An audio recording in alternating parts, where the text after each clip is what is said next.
There's something magical about the combination of quality steak, flavorful marinade, and the sizzle of the hot pan that creates an unforgettable dining experience. Here's my love for grilling a perfectly cooked ribeye steak on the cast iron pan. Cast iron pan is piping hot. Steak goes on. The sizzling sound immediately fills the air. Sear for 2 minutes on each side.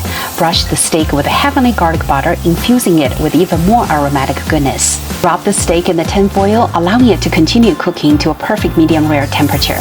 This resting period ensures the juices redistribute throughout the meat, resulting in a tender and succulent bite. Add a medley of vegetables immediately, such as bottle mushrooms, bell peppers, and carrots. With a sprinkle of salt and pepper, I sauté them for a quick 2 to 3 minutes, absorbing all delicious remains of the steak.